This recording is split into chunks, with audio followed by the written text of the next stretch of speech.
Hey comic fans, Dave here at Ground Zero. It's Wednesday morning. That means it is time for your weekly look at what's new on the shelves at your favorite local comic book store. Now, I know the question that is burning in everyone's brain because it's the same question that was burning in your brain last week, and that is, did all the new books arrive? Well, the answer is yes. They are here right on time. That is two big weeks in a row.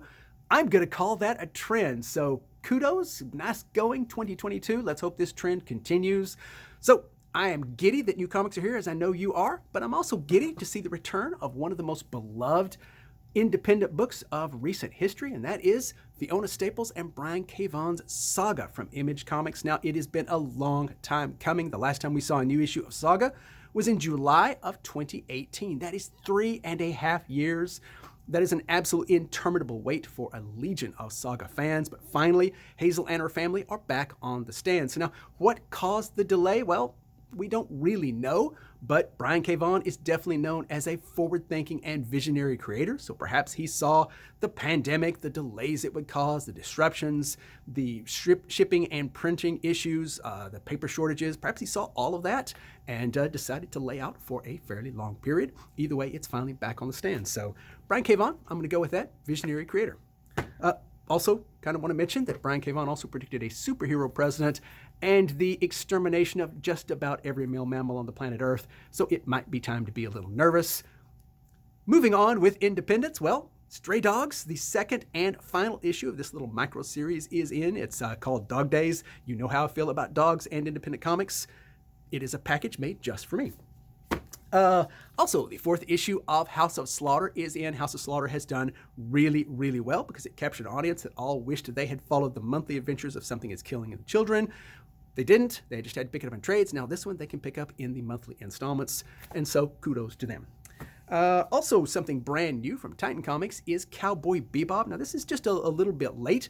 Not entirely sure why, except perhaps they were waiting to see the Netflix series get canceled so people wouldn't care anymore. Either way, it's in new this week.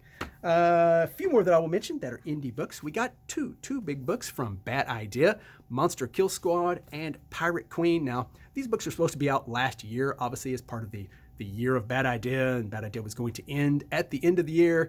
It didn't exactly happen. Honestly, I don't know what to say about it. Michael might have more. He could probably do a whole video on it.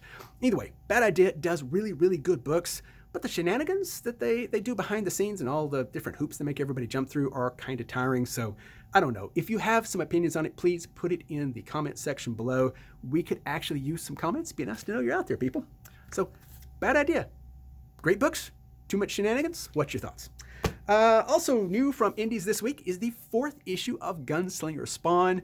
Honestly, I don't know why I mention these books because the audience that wants these books absolutely are lapping them up. Certainly, you can tell from the cover what kind of book this is going to be. It is wild and over the top with Violator, and not just the clown returns, but a whole bunch of clowns. So send in the clowns, as Judy Collins would say, so that Gunslinger Spawn can take them on. I'm sure Judy Collins was a Spawn fan. Also, fourth issue this week is Harbinger. Valiant is really actually getting back to full strength with this book. They kind of had a little bit of a lull there for a period where the book's kind of dipped a bit, but they are back strong. So welcome back, Valiant. Good to see Harbinger in full strength. And the final indie book I will mention this week is the fourth and I believe penultimate issue for Generations for My Little Pony. It is all glitter and rainbows. Once this series ends, what's going to happen? Will my granddaughter continue to watch these videos? We'll just have to wait and see. Now, we do carry books other than indies. Obviously, our heart is with the indies these days at Ground Zero, but we carry Marvel and DCs too because there are some people who like those books still. So over at Marvel, well, Chip Zdarsky's Devil's Reign continues.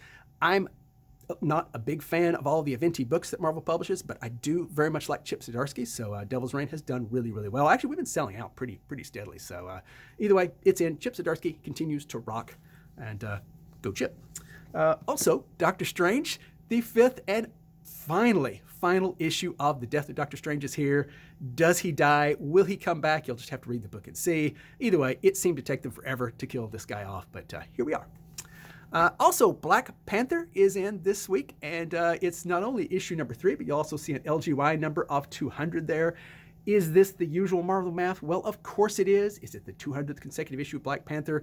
Who knows? Is it just the 200th time that they've started a new Black Panther series? Well, it could be. So maybe Google is your friend and you can do your own research there too. Also, we got in a couple of number ones. First off, the X Deaths of Wolverine, running concurrently with X Lives of Wolverine. That way we can have 2 different number ones. So here we are. Also, we get in a number one, I think this is a one-shot though, number one that is Mary Jane and Black Cat, the team up that you never thought you would see, and yet here it is in all its bright red and leather-clad glory. So Mary Jane and Black Cat, I'd be kind of curious to see how they get along. Moving over to DC. Now, Valentine's Day is just around the corner. You're probably thinking, Dave, what's a good superhero-themed book for Valentine's Day to really get me in the mood for Valentine's Day? Well, surely there is something Batman-related, of course. Batman and Catwoman, they would make a great Valentine's Day book, so you're in luck because we finally are getting the Batman and Catwoman special. Perfect for Valentine's Day. And other holidays, perhaps. So, some of you might think it's late or perhaps really early. I like to think that DC is just combining traditions here and using a Christmas tree and stockings to celebrate Valentine's Day. Way to be non-standard, DC. Also from DC, we got in a special. I think it's a one-shot also. That is Peacemaker, what do they call it? Disturbing the Peace. Well, obviously he is disturbing the peace because he is standing in a pool of blood. I guess a pool of blood, or it's either that or a pool of Whataburger ketchup. Please let it be blood because we can't spare the Whataburger ketchup here in Texas because there could be a ketchup shortage and we need our Whataburger ketchup. So Peacemaker is apparently a hot commodity these days. Apparently a series did really well. Honestly, people, I can't predict these anymore. Suicide Squad movie kind of came and went. Didn't make much waves then. Now all of a sudden he's hot. I don't know what to think. You're going to have to tell me what you want. A few more books I will mention from DC. First off, Action and Detective. I always love mentioning these books because they have been around for absolutely forever. They are, as far as I'm concerned, the heart and soul of DC Comics. And Detective is the landmark 1050th issue. So, folks, I'm sure they're going to try to make a landmark issue every time they can. But once you get up in 4 digits, I don't think you get to have a landmark issue every 25 issues. But DC is going to try. Finally, we get a Superhero Girls DC Teen Titans Go special. That is a great little digesty book. Nice and thick. Perfect for younger readers. I really like these books. I think they need more of this kind of stuff. Honestly, please, DC, keep doing them. Marvel, you need to do something just like this. So please do. And I dropped it on the floor, but that's okay. Because I'm almost done here. Omnibus. Yes, we have some Omnibuy. I looked up the plural of omnibus, and it is actually technically omnibuses. But, honestly, if I could do a good Sean Connery voice, that would be hilarious. But I can't. So if you do a good Sean Connery, you can just call them omnibuses all you want. It sounds like a Bond villain. But no, here they're going to be Omnibuy, and we got a veritable Omnibounty of Omnibuy. Omnibuy actually is considered the non-standard plural. Well, we are everything, including non-standard here at Ground Zero. Managed to get 3 this week because one of them was late, but I think this is the one that was late. But the Aliens Volume 3 in the omnibus form is in. We also got in a couple of reissues, including the much-needed Silver Surfer collection. This has the entire 60s run of Silver Surfer. Absolutely fantastic stuff. I love this. You should have it in your stands. Please buy these while you can because Omnibuy are getting in short supply. That was not meant to rhyme, but there you are. Not an omnibus or part of the bounty of Omnibuy we have here, but still very good and worth picking up is the hardcover definitive edition. I'm not sure what. The deluxe edition of All-Star Superman. This book is great. Now, I don't think there has been a day at Ground Zero since it was released that we haven't had this in stock in some form or another. We've had it in paperback, we've had it in absolute editions. So it's not like this is rare, but if by chance you don't have this book, get it. It's really good. Grant Morrison and Frank Quitely just knocked it out of the park with this book. I love this. So if you're looking for a great series and you by chance haven't read this one, run to pick this up. It is that good. 2 more books that I will mention. One is an Epic collection because I love the Epic collections. I think this is a great time in comic collecting where you can pick up these nice thick volumes that have big, thick, long runs of past Marvel and sometimes DC comics. This particular case, we're talking an early run of Daredevil from the 70s, the early 70s or the mid 70s. Still, they're great stuff. I enjoy them. And you should support these and buy them while you can because they don't stay in print forever.